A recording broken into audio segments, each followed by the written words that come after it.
Assalamualaikum warahmatullahi wabarakatuh. Perkenalkan, nama saya Muhammad Saiful Ramdan dengan NIM 11820606004 dari program studi pendidikan biologi Fakultas Tarbiyah dan Keguruan UIN Sunan Gunung Jati Bandung. Di sini saya akan melaksanakan praktikum fisiologi hewan mengenai respirasi. Selamat menyaksikan.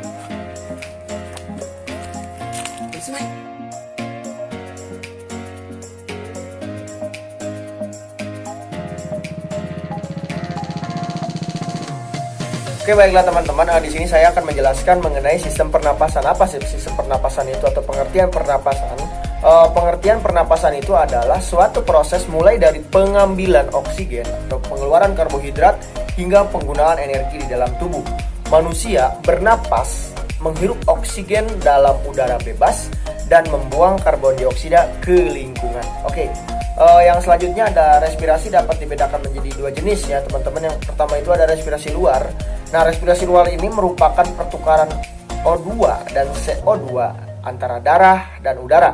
Kemudian ada respirasi dalam, merupakan pertukaran O2 dan CO2 dari aliran darah ke sel-sel yang ada di dalam tubuh.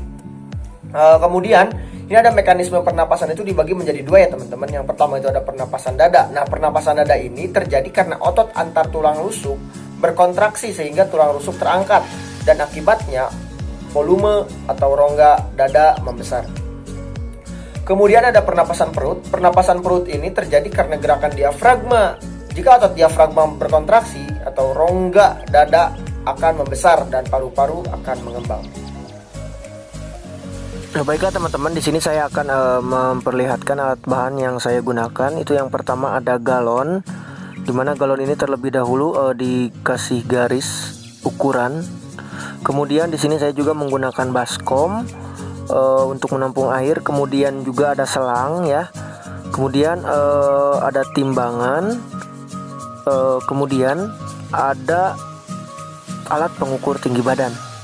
Dan untuk bahan yang digunakan yaitu air.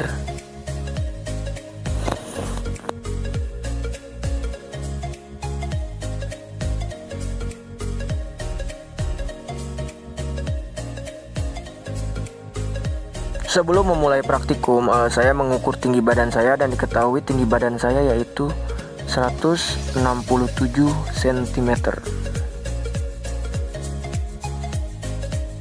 Setelah itu, saya mengukur berat badan saya. Diketahui bahwa berat badan saya yaitu sekitar 65 kg. Selanjutnya adalah proses praktikum ya teman-teman. Di sini sebelum saya melakukan aktivitas, saya mengecek volume udara yang dapat saya tampung. Diketahui bahwa volume yang terukur adalah 3.500 ml. Setelah itu saya melakukan kegiatan berlari selama 2 menit ya teman-teman. Ini saya skip aja takut kelamaan.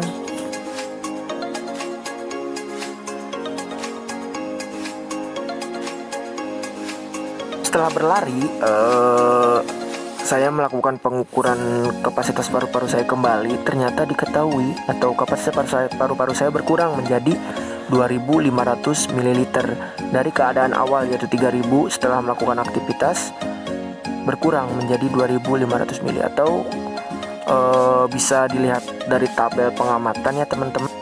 Kapasitas paru-paru saya sebelum melaksanakan aktivitas yaitu 3.000 ml, sedangkan sesudah melaksanakan aktivitas yaitu sebesar 2.500 ml.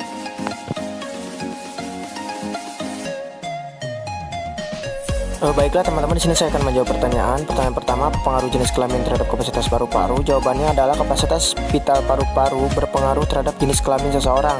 Volume dan kapasitas paru-paru pada wanita kira-kira sampai 25%, lebih kecil daripada pria. Menurut Tambo yang pada tahun 2001 disebutkan kapasitas paru-paru pada pria lebih besar yaitu 4,8 dibandingkan pada wanita yaitu 3,1 liter. Frekuensi pernapasan pada laki-laki lebih cepat daripada perempuan karena laki-laki membutuhkan banyak energi untuk beraktivitas. Berarti semakin banyak pula oksigen yang diambil dari udara. Hal ini terjadi karena laki umumnya beraktivitas lebih banyak daripada perempuan. Kemudian pertanyaan yang kedua yaitu sebutkan dan jelaskan faktor-faktor yang mempengaruhi kapasitas paru-paru pada manusia. Yang pertama itu ada umur ya. Bertambah umur seseorang mengakibatkan frekuensi pernapasan menjadi semakin lambat pada usia lanjut. Energi yang dibutuhkan lebih sedikit dibandingkan pada saat usia pertumbuhan. Yang kedua yaitu ada jenis kelamin. Pada umumnya laki-laki membutuhkan banyak energi. Oleh karena itu laki-laki memerlukan oksigen lebih banyak daripada wanita. Suhu tubuh. Manusia memiliki suhu tubuh sekitar 36-30 derajat. Karena manusia mampu mengatur suhu panas tubuhnya dengan meningkatkan laju metabolismenya sehingga kebutuhan oksigen akan meningkat. Yang terakhir itu ada posisi tubuh. Pada posisi tubuh akan mempengaruhi banyaknya otot yang bekerja, misalnya pada saat berdiri atau beraktivitas lainnya. Baiklah, di sini saya akan menjawab pertanyaan nomor 3. Berapa jumlah volume udara paru-paru yang tertinggal selama pernapasan berlangsung? Mengapa demikian? Jawabannya yaitu 500-1000 ml udara residu ini berguna untuk mempertahankan saturasi oksigen di dalam paru-paru. Dan jika tidak ada, maka terjadi denaturasi yang menyebabkan seseorang pingsan. Kemudian pertanyaan yang keempat yaitu apakah yang dimaksud dengan udara tidal, volume udara suplementer, volume komplementer, dan kapasitas vital udara pernapasan? Jawabannya itu udara tidal yaitu volume udara hasil inspirasi atau ekspirasi pada setiap kali bernapas normal, kira-kira sebanyak 500 mili pada rata-rata orang dewasa. Volume udara suplementer yaitu jumlah udara yang masih dapat dikeluarkan dengan ekspirasi kuat pada akhir ekspirasi normal. Pada keadaan normal sebanyak kira-kira 1200 mili. Volume udara komplementer, volume ekstra yang diinspirasi setelah volume tidal. Yang terakhir yaitu kapasitas vital sama dengan volume cadangan inspirasi ditambah dengan volume tidal dan volume cadangan ekspirasi. Kapasitas vital ini merupakan jumlah udara masuk yang dapat dikeluarkan dari paru-paru seseorang.